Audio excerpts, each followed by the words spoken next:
Today we will explore one of the most fascinating and misunderstood figures of Mesopotamian mythology, Pazuzu, king of the wind demons. Ancient Mesopotamia conceived of the cosmos with a complexity in which the boundary between gods, demons, and spirit was far less rigid than in later cosmologies. Demons were not always symbols of pure terror. Rather, they were agents that executed punishments, often inflicting disease by divine command. Within this vast pandemonium, Pazuzu emerges as a key and exceptional figure, a feared hybrid who, paradoxically, could be invoked to bring protection and safety under specific circumstances. Monarch of the Evil Wind, Pazuzu is categorically identified as the king of wind demons. He is named the son of Hanbian in some traditions, the brother of Humbaba, the guardian of the cedar forest. His primary domain is the air and its malevolent spirits. He specifically personified the Saru, the southwestern wind, a feared atmospheric force that brought drought, plague, and the uncontrolled destruction of crops and leaves.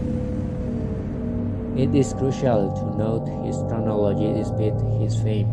Pazuzu is relatively late, appearing in the first millennium BCE. The earliest evidence dates to the late 8th century BCE, with most representations found in the Neo-Assyrian and Neo-Babylonian periods, 7th and 6th centuries BCE. His sudden and fully realized appearance in the archaeological record suggests that he was a deliberately designed figure by Assyrian magic specialist Asipu to meet a specific and powerful defensive need. The hybrid of totalizing power. The iconography of Pazuzu is a source of his power. His image, often found in bronze figurines or as a head on amulets, is that of a complex male anthropomorphic hybrid with wings.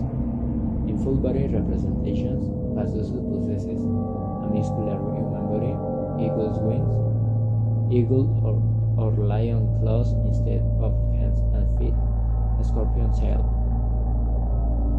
His head is the almost distinctive feature, rectangular with goat-like horns, massive round sunky eyes, and a canine or leonine paw with the sharp teeth and a protruding tongue. His amalgamation or traits, air, hair, and sonic infernal danger, is not aesthetic, it is functional.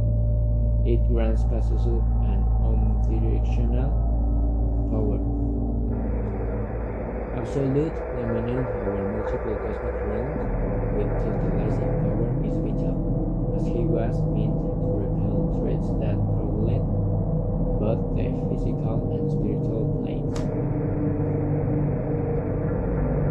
Protection through terror.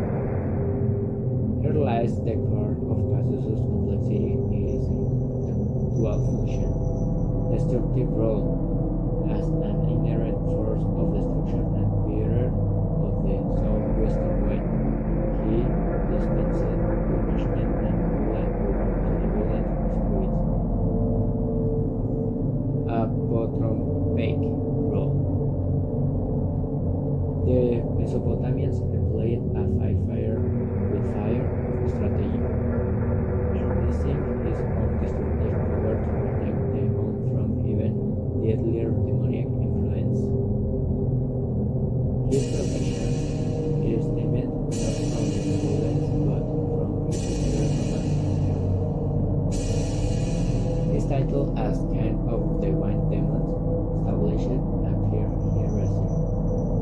For a demon to serve as an effective it had to possess a specific authority the top. His fearsome appearance was therefore not intended to frighten the user but to instill dread in the variable spirits.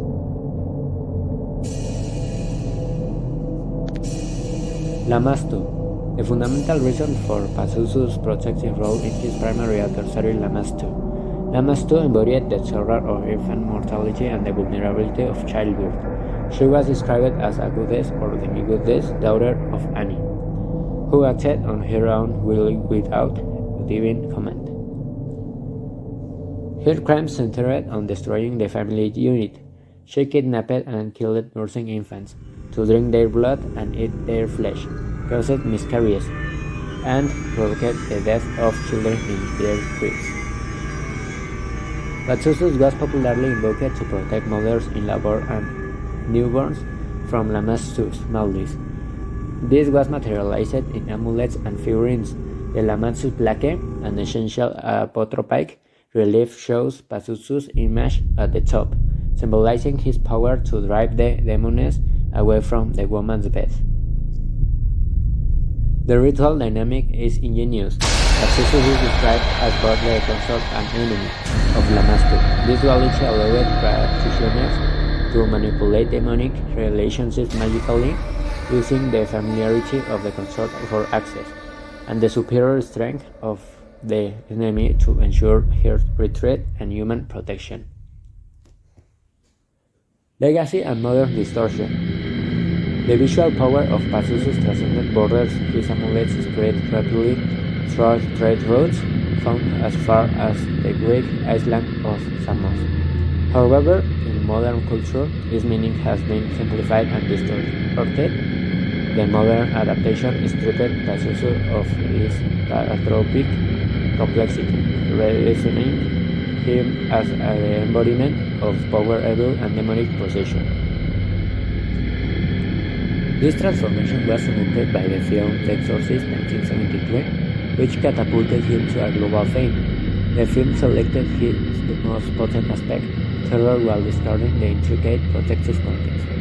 Despite the distortion, his striking iconography continues to resonate, appearing in cinema such as Accent 1922 and in contemporary popular culture, Futurama collectible figures like the Labulus and beyond. Pazuzu embodies a pragmatic cosmological concept. His prominence during the Neo-Assyrian period testifies to the intensification of ritual magic. He was an inherently destructive being transformed into a guardian through ritual invocation. Strategic use of this lesser evil or coerced adversary underscores Mesopotamian society's deep concern for the vulnerability of motherhood and infancy against uncontrollable threats. Though modernity was reduced into a symbol of horror, the visual force and mystery of the king of the white demons continue to captivate the global imagination.